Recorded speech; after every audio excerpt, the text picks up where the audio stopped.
Assalamualaikum warahmatullahi wabarakatuh. My name is Ria Raini. I'm from class PDIB 2023. Okay, workaholism. Most workers spend 8 or 9 hours on the job. They work because it's unavoidable. They need to make enough money for necessities: food, rent, clothing, transportation, tuition, and so on. They spend about 1/3 of their lives at work, but they hate it. They complain and count the minutes until quitting time each day or the days until their next vacation. By contrast, there are some people who actually enjoy work in faith. They love to work. They spend many extra hours on the job each week and often take work home with them.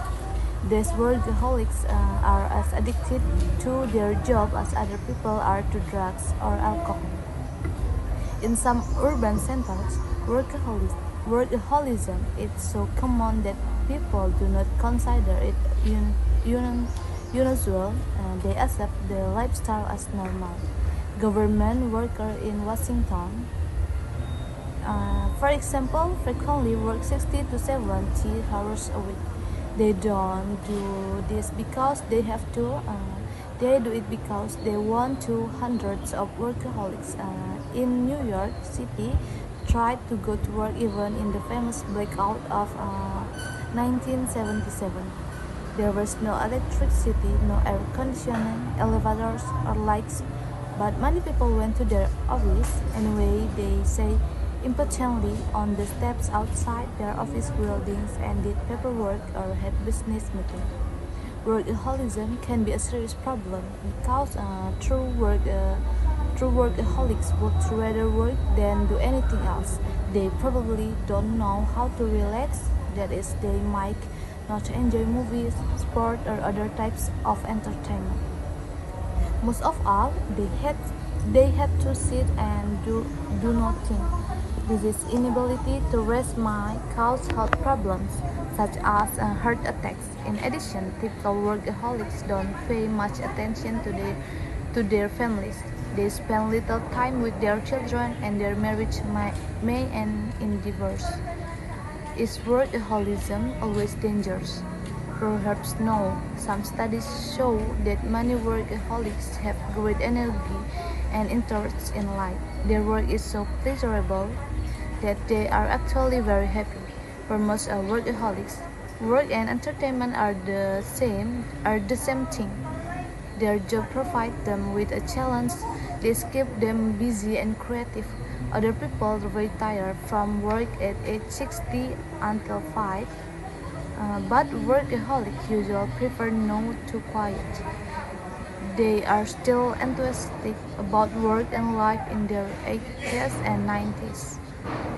Why do workaholics enjoy their job so much? There are several advantages to work. Of course, it provides people with paychecks, and this is important, but it offers more than financial security. It provides people with self-confidence. They have a feeling of satisfaction when they produce a challenging phase of work and are able to say, "I made that." Physiologists claim that work gives people an identity through participation in work. They get a sense of self and individualism. In addition, most jobs provide people with a socially acceptable way to.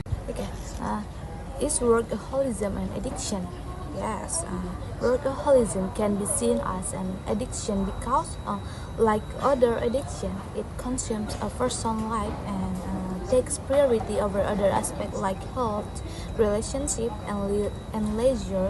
A workaholic feels a compulsive need to work often at the expense of personal well-being. The first is advantage. Workaholic can be highly productive and achieve significant professional success. Their passion for work may keep them energized and motivated.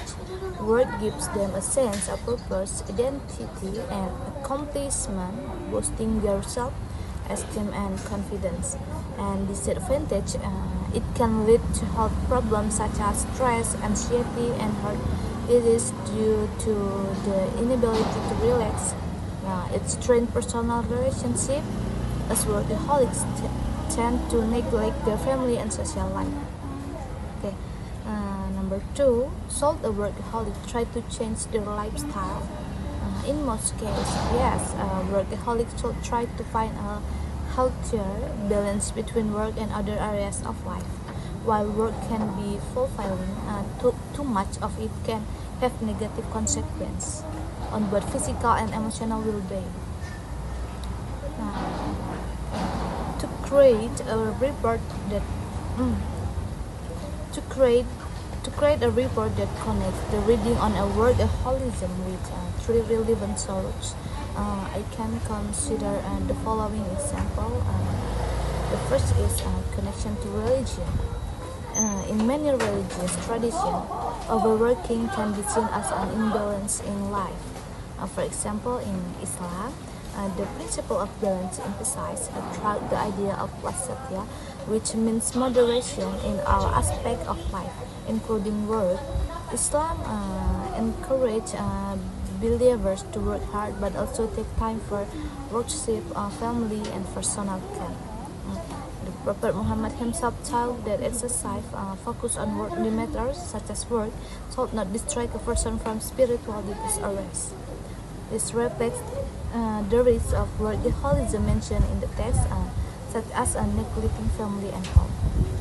Okay. Number two, to connection to actual facts.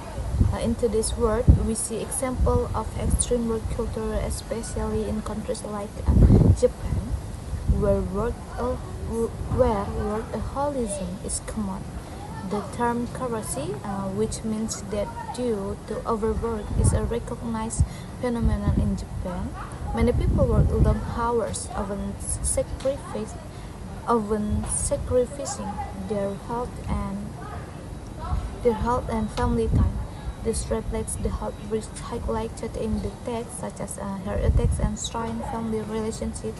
Although Japan is working to reduce this issue, it shows that workaholism can have serious social consequences, as mentioned in the reading.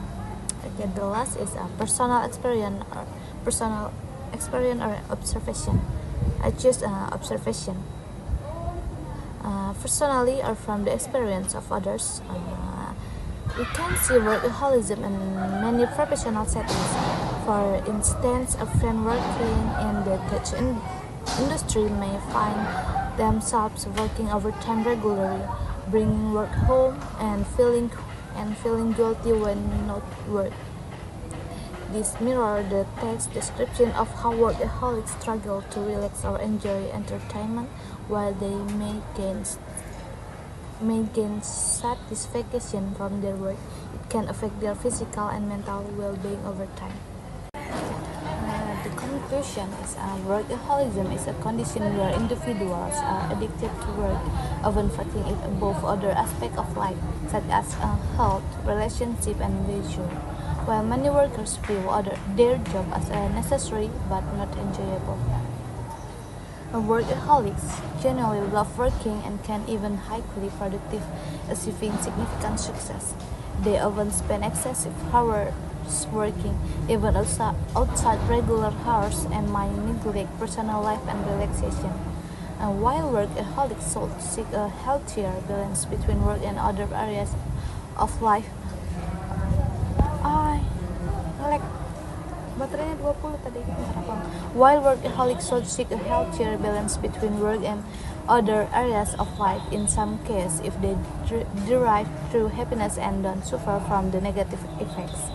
Drastic lifestyle change might not be necessary. It's about finding a balance that ensures their well-being and maintains personal connection. Okay, thank you. Wassalamualaikum warahmatullahi wabarakatuh.